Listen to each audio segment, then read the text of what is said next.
Hi, it's Larry Call from Change Agent Board. I'm excited to have you join our upcoming interview with George Kriza from Challenging Decisions. What we're going to talk about with George is how to turn vision into reality as a small business owner, as a founder or entrepreneur. I hope you enjoy the program.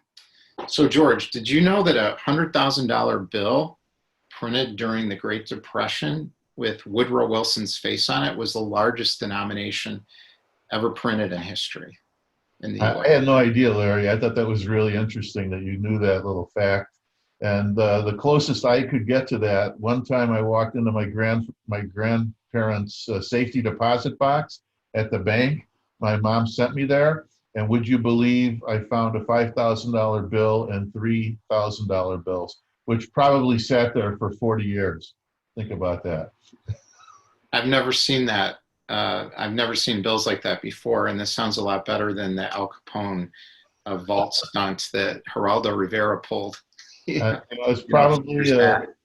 probably because of the Great Depression. They probably figured they needed to have money, and there it sat in that box, and no matter what happened, they had that money. That was a generation, and the reason that I thought of this as the title for this particular series of episodes with you is that you started and sold a successful company. It's everybody's dream when they start a business. And sure, you didn't get a Woodrow Wilson, but you got Woodrow Wilson equivalents and money wired into your bank account. So you want to tell us your story Well, about where yeah, you were and how you made that happen? sure. First of all, yes, I definitely got sort of an equivalent of a few Woodrow Wilsons, as part of the deal. So that was gratifying. And as you hear the story unfold, I think you'll understand it's doubly gratifying that we got to that point. It was never a straight line. One of the things I found out, by the way, as a side note, was that I never quite realized that Uncle Sam and JB Pritzker were 30% partners with me in my business. So, tax considerations definitely come into play at some point or another. But at any rate, achieving a reasonable amount of success or great success, it can have more twists and turns than a good mystery novel. So, how did it work out for me? Well, in the beginning, I'd been working for other people until I was about 40 years of age. And probably for the five years prior to being 40, I was thinking about opening my own company. My background was I grew up in Berwyn, went to Morton High School. IIT was a college I attended. And I spent some time in the camera business. Then I joined Sony Corporation of America in the consumer sales group. I was number two salesman in the country one year and number one in the Chicago region. This was in the era of the Walkman and the Betamax and so I on. remember. Exactly. And I actually have met Akio Morita as well when I was with Sony. And then I joined a manufacturer's rep company that was a Pioneer rep, and my timing just couldn't possibly have been better. 90 days after I joined, we were awarded the Apple Computer Representation contract for the tri-state area. So we represented Apple for a 4-year period. I had the opportunity of actually meeting and working with Steve Jobs personally Hmm. on multiple occasions. We represented over 150 technology product lines during that 4-year period. Then I went on to be a regional manager for various Windows machine type companies. But during that very early period of time, we had to absorb very rapidly how to leverage technology, and then we actually educated and taught the public about what you could do with a PC. People always said, "Well, what am I going to do? Put my recipes on it?" So Mhm. we had to learn all the software and the operating systems, and we had to talk to them and train them via seminar method on how they could really take advantage in a very accessible way of the computer technology that was available at the time. So one thing that's really important that I got from this period of time, I feel, in my life, was both companies like Sony and Apple had powerful underlying visions and missions of what they wanted to accomplish. And there's actually a book called The Sony Vision. And we all know the power of Steve Jobs' speaking ability and the insights and the thought process that he brought to reinventing the world and the way the world used computers and technology. But it's a really interesting question, Larry, when you want to start a business.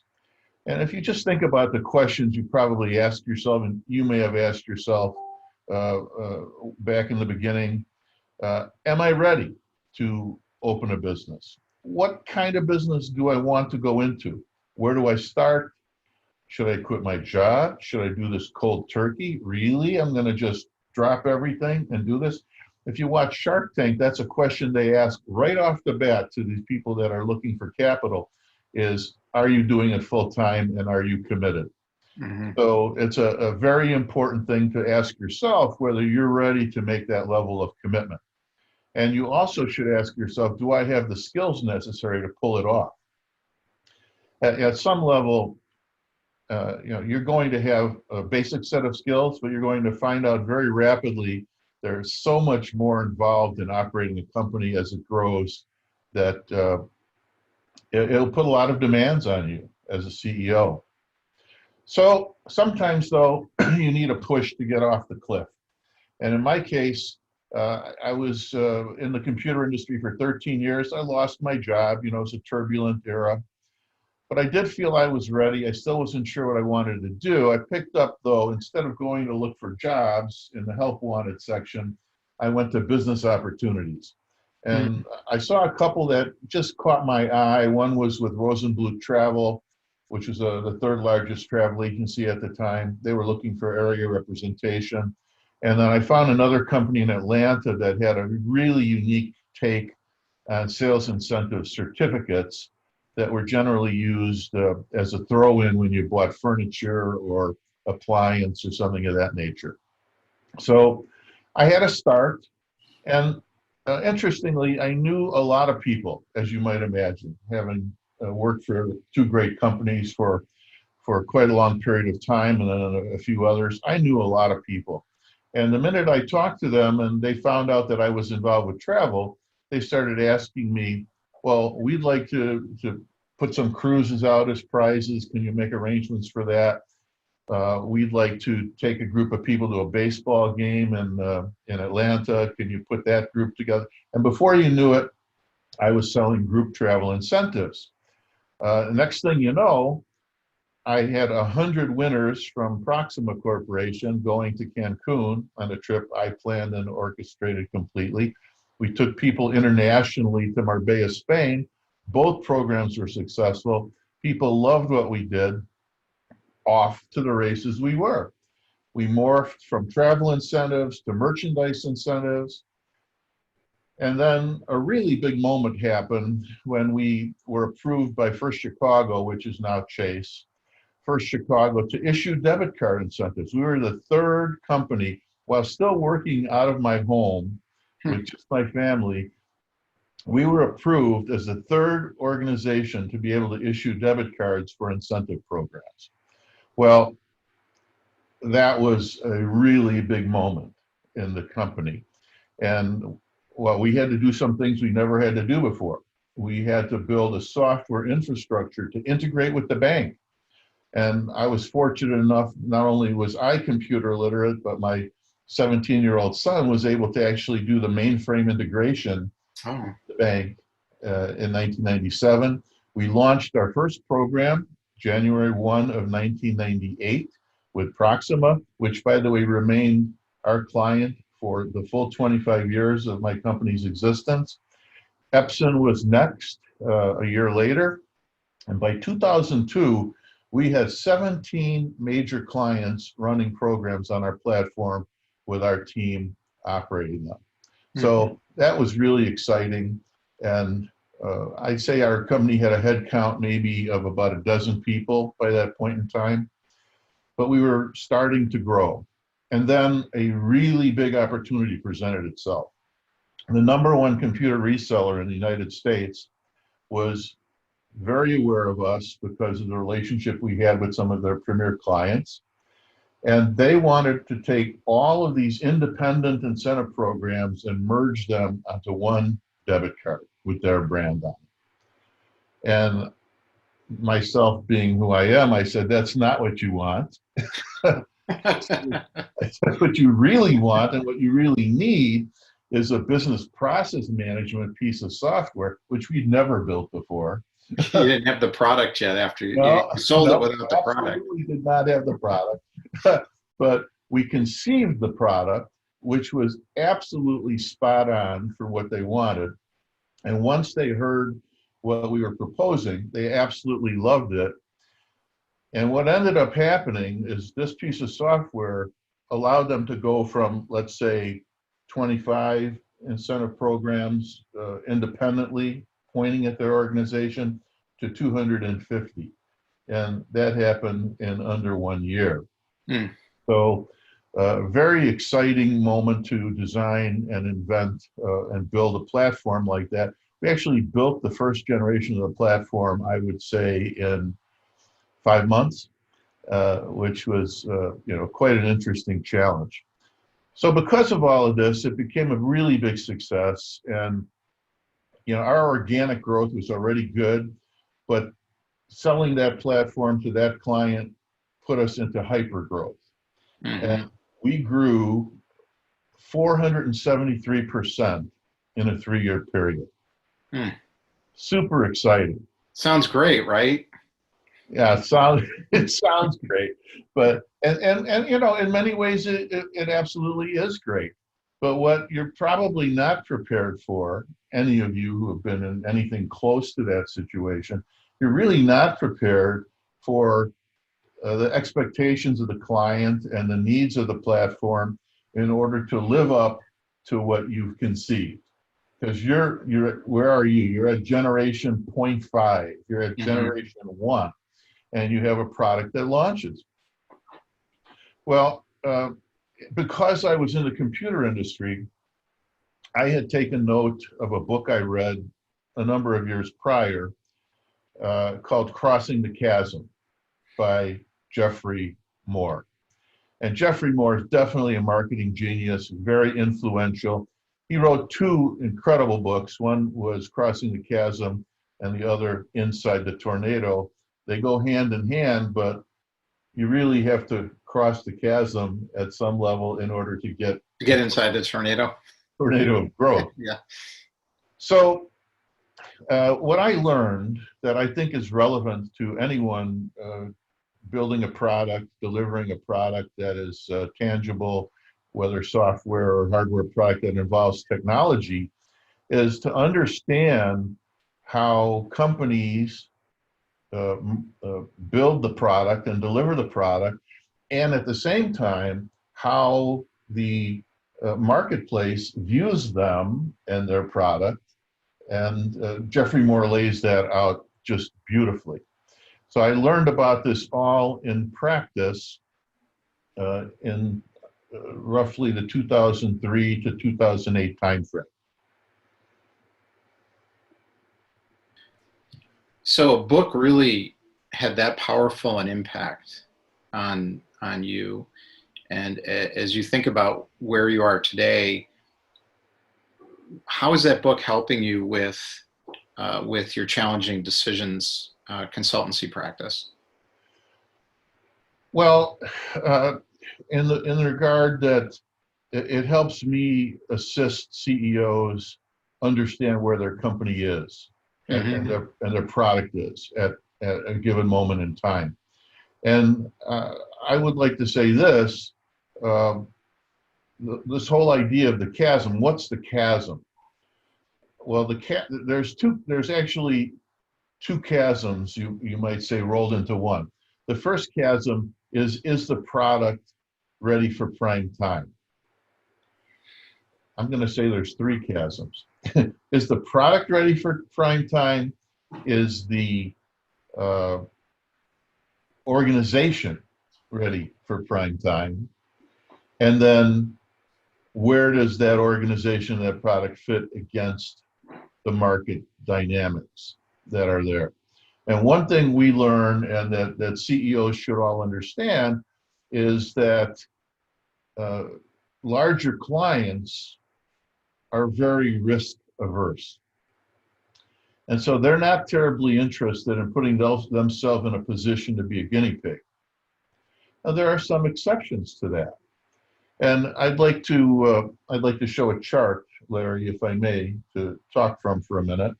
Great. So this is the technology adoption stages that we had talked about? Yes. So you look at this chart from left to right, this is describing the marketplace. And when people come out with new technologies, individuals are behave very differently with how they react. Individuals and clients behave very differently with how they react as you look at this chart. So when someone comes out with something really novel and interesting, there's a bunch of people that are either called early adopters or innovators, tech enthusiasts. People like that will buy products just because they want to tinker with them. Mm. Yeah, and try and understand, well, what is this new thing and how could it be used? Frankly, they couldn't care less whether it actually works. Mm. They just want to know what's going on in the market. Sure. And closely following them are what we call visionaries, that when you make the presentation, they actually have a use for the product. And they like to lead. They like to lead the market. And so in actually using and deploying new technologies or new products. And those are called visionaries and early adopters. So those people are willing to endure and know they're going to have to endure a fair amount of pain by adopting as one of the very first customers for a new product category. And then you see a thing called the chasm, and we'll come back to that in a minute. But once you get past that point, there is a thing called early majority. So your product has already been accepted and has begun to become mainstream. And so you can tell by the volume of the orange section of the curve, the volume tells you that that's a pretty big chunk of business right there. Mm-hmm. And you would love to have that chunk of business. But inside that chunk of business, are, especially in a B2B scenario, what you have are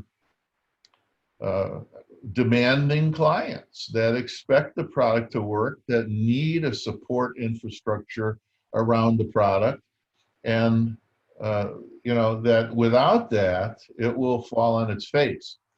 And the one other thing I'd like to point out as a very big part of chasm theory is that the way people buy, especially when you get to the early majority, is big players know what's going on in their market.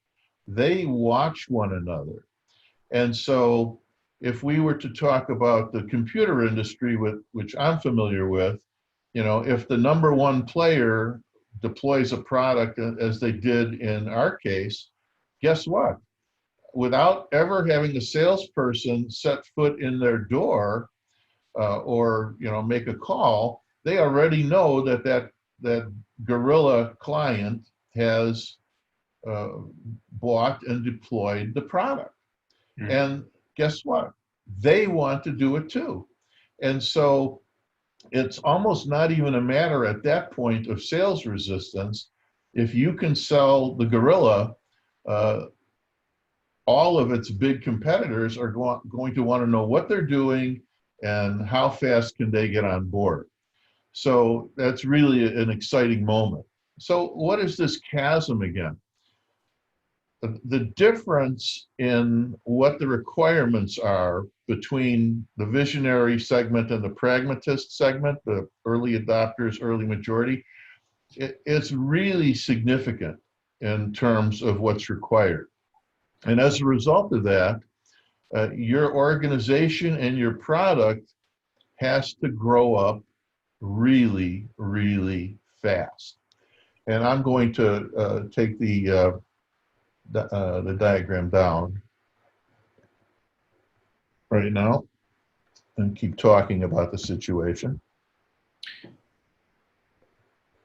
if I may. It's very interesting. And my other company is called Call Sales Partners, and we're a business development firm. And what strikes me as I see this is how important it is, if we're going to work with a client, that we understand who we're talking to when we're trying to introduce our clients' products into the market. We better not be speaking innovator language if we're talking to conservatives. Absolutely right. It's you may as well drive your Ferrari into a concrete wall at 120 miles an hour. Not a good idea. Right? But that's the point exactly, is because they don't care too much that it's a Ferrari.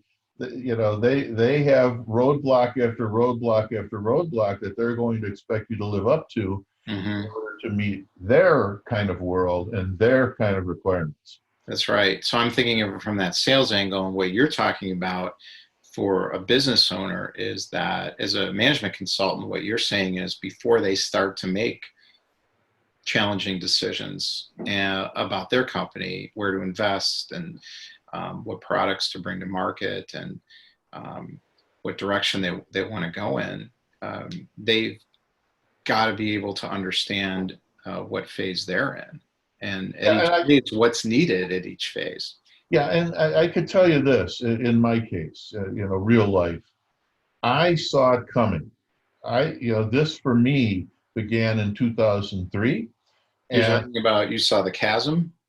No, I understood the market dynamic, and I understood the changing dynamic of what was required from my company, which was MTC at the time.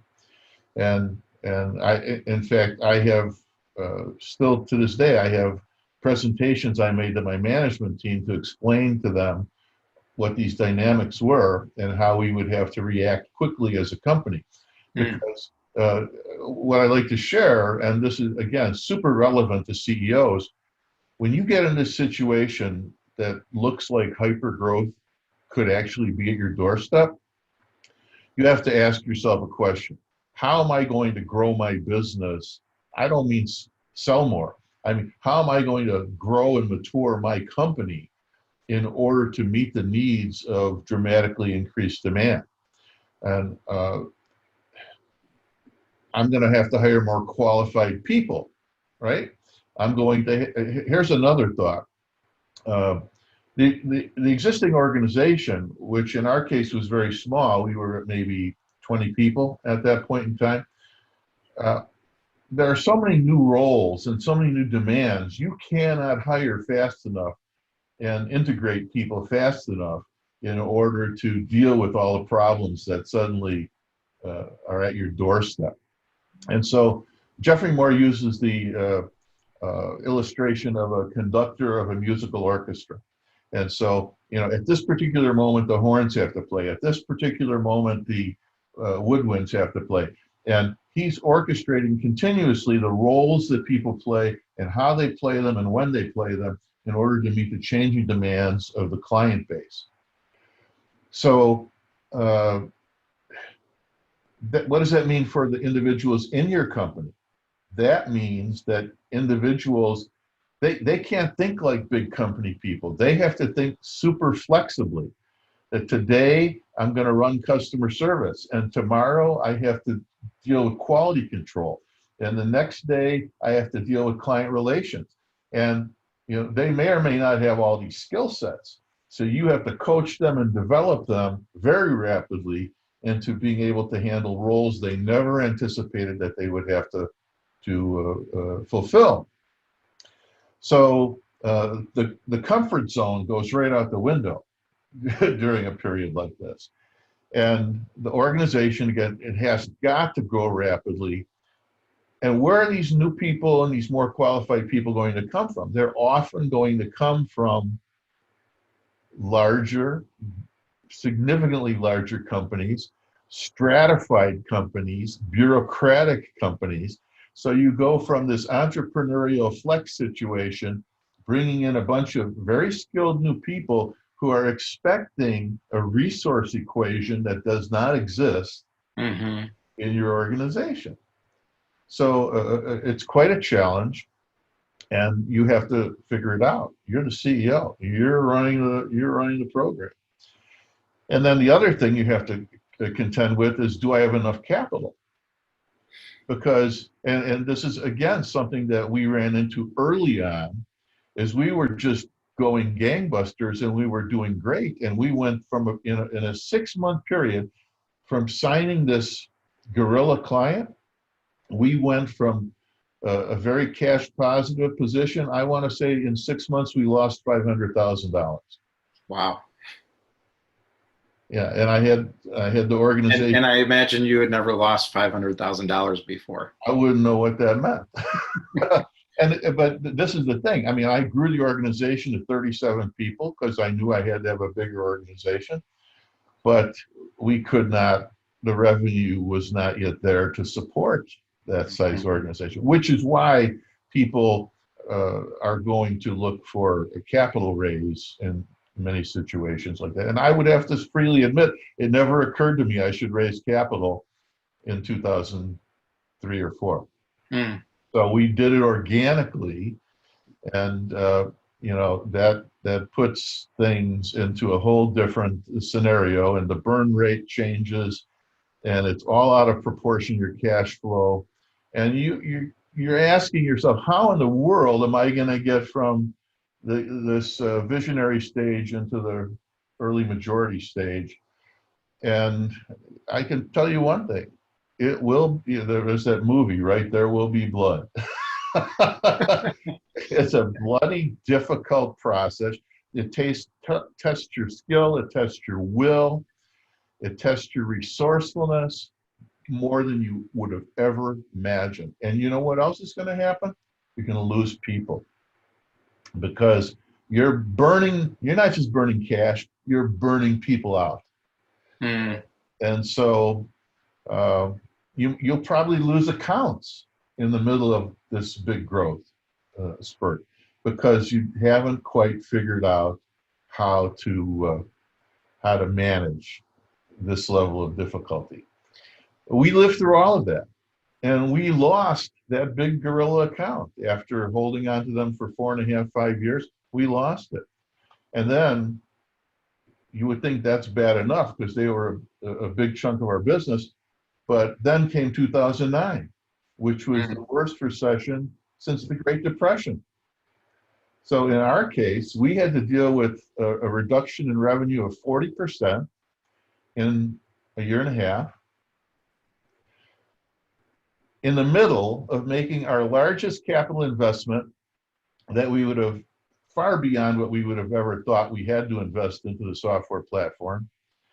And we did a ground up rebuild. So we went from being a rocket ship. I mean, we were a rocket ship. I could hold up these plaques that I have, Cranes Fast 50. Mm-hmm. We were Inc. 500 company. And, just on a super high, we went from that rocket ship to being in the biggest debt position, bigger than I would have ever imagined. And there's a saying in building software that it takes twice as long and costs twice as much as you think. It's way worse than that. way worse than that. Mm-hmm. Maybe if you have your act together, it could get close to that. But for a lot of organizations, it costs 5 to 8 times what you think it's going to cost. And it may take not just a year or 2 years, it may take 5, 6, 7 years to fully flesh out your vision. So as you look back, what I'm hearing from you is an individual with one company. You started after you had a lot of business experience and many years in already, who went through all of these things only one time. So every time you went through another phase, it was brand new. Yes. And you had to figure it out. Now you found one book that was helpful, which is great, but maybe not quite enough at the time. If somebody owns a business and they don't bring that experience of having started 10 businesses, 15 businesses. It's everything is kind of new to them. What's the context that they need to be operating in to be able to understand not only what happened to them, but what's about to happen to them? Well, one thing I think when you and I were talking yesterday that we mentioned, a lot of CEOs, especially in smaller companies, the reality is they take what I would describe as an idiosyncratic approach to management. And what do we mean by that? We mean people are quirky. People have priorities that are their own personal priorities. They bring their own personal worldviews into their management style. I was in a networking webinar last night, and there was a gentleman who was a CEO of billion-dollar companies that participated in the webinar. He made a really interesting point. You need visionary management in order to make these kinds of things come together. 98% of managers, of owners, are functional managers. They're not visionaries? Not remotely. That's very surprising to me. I would think most people who start companies are visionaries, and then they have trouble with the operations side.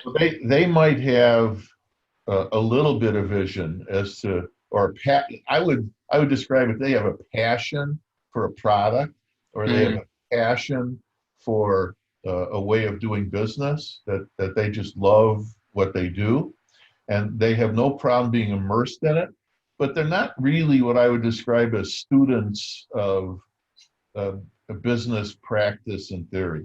You would hope that, I mean, certainly some are, but the ability to look farther ahead and anticipate what are the demands on my organization going to be?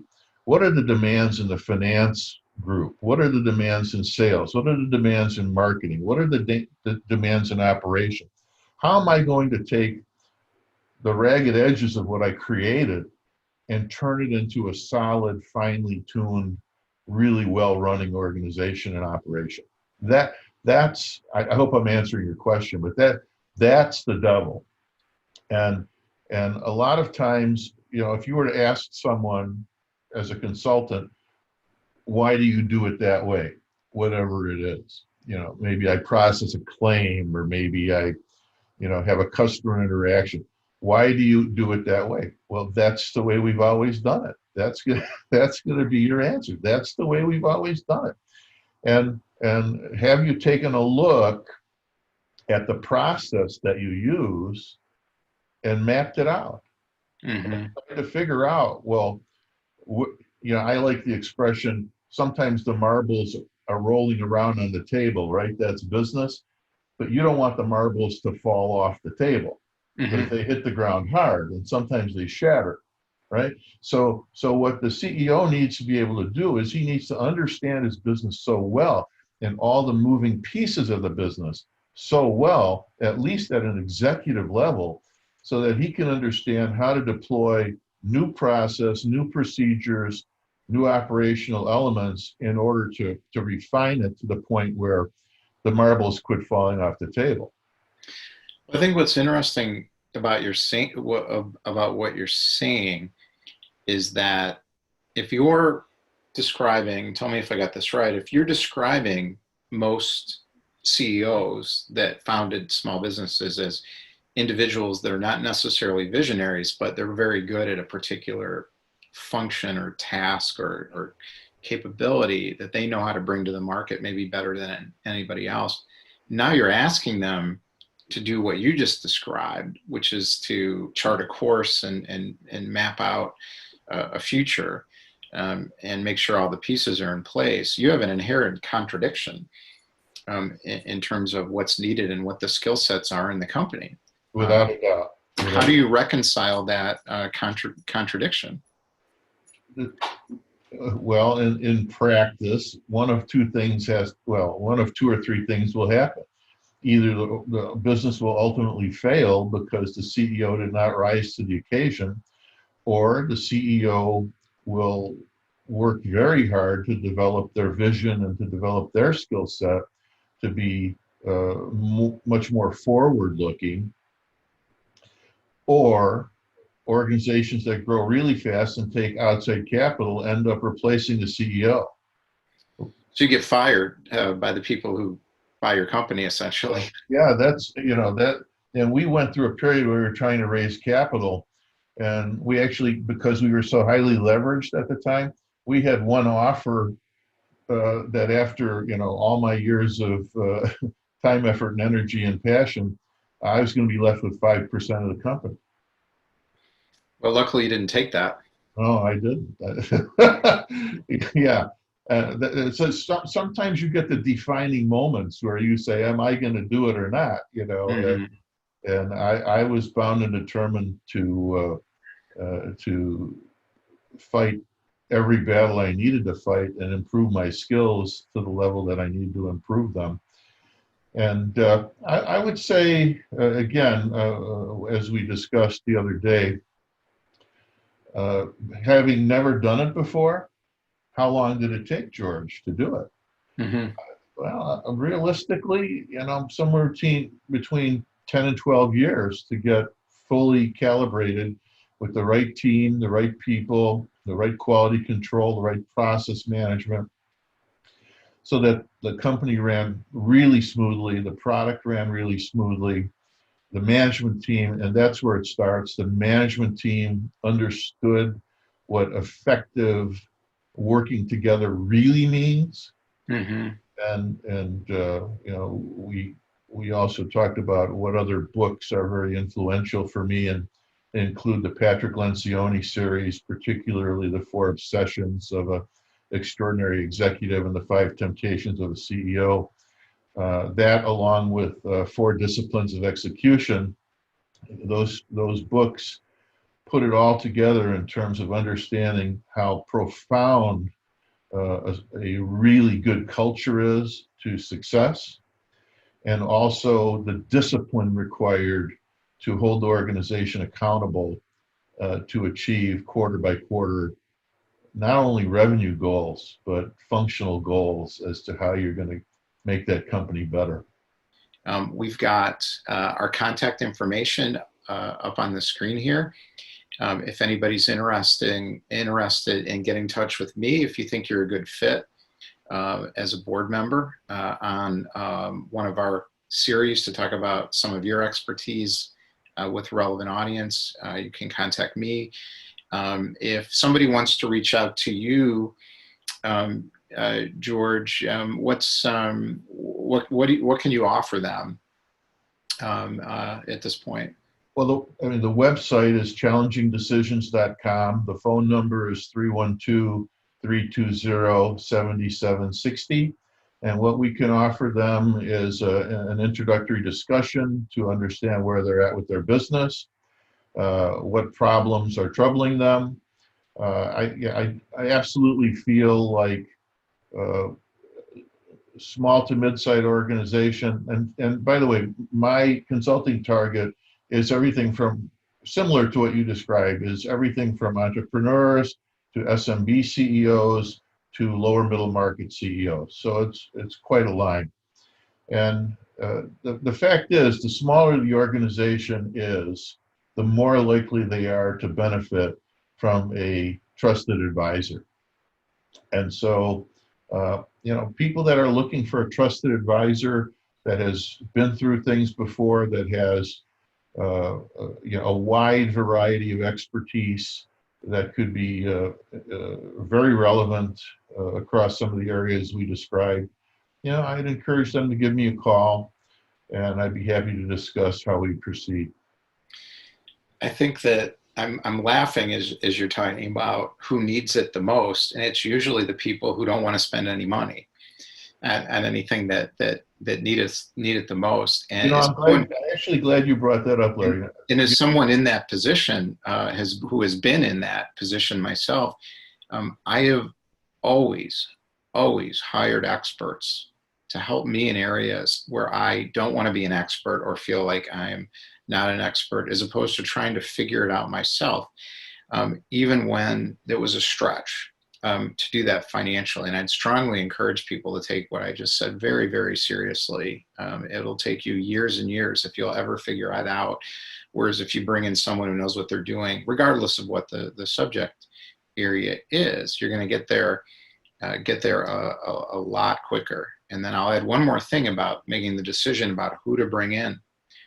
Make sure they've done it, that they've lived through it, they've felt that pain. They're not learning about what they're teaching you from a book or from an MBA program, and that they've done it in the same kind of environment that you're in. Being 30 years at IBM and leaving IBM to become a consultant for $10, $20 million companies is not something that's going to make a ton of sense. Yeah, if I may, with maybe two final comments. The most difficult period in my earlier company's history that we were talking about, 2003 to 2008, I had 3 Northwestern MBAs and 1 University of Chicago MBA. It was the worst management of entire history. And I would have never thought that. I was going exactly for, improving the organization. And, you just can't go by a title, or a degree. You have to go by accomplished success. You're absolutely right. And then the other thing I was just going to say, agreeing with you, you have to be willing to invest in your company. And and again, my type of consultancy is extraordinarily low cost. It's not McKinsey. It's not, hundreds of thousands of dollars a year. It's very, very affordable. And whether it's investing in a consultant or investing in your business, either way, they're both investing in your business. If you're not investing in your business to make it better and improve the way you do things and improve your products, you need help. It's my opinion, because today's profit does not equal tomorrow's success. That's true, especially right now. And if anybody's interested, George has a blog series I've read. It's very, very interesting. It's helped me as well as this discussion has. Up on his website, you've got that address if you want to go to that. Thanks, George. I really appreciate you joining. We'll be back. We're going to do a series of shorter episodes. They're going to be very specific with ideas and tips that you can use once you identify which episode is relevant to you. And we'll talk a little bit about that as well on those episodes. Thank you very much, Larry. I appreciated having the conversation with you. Thanks again.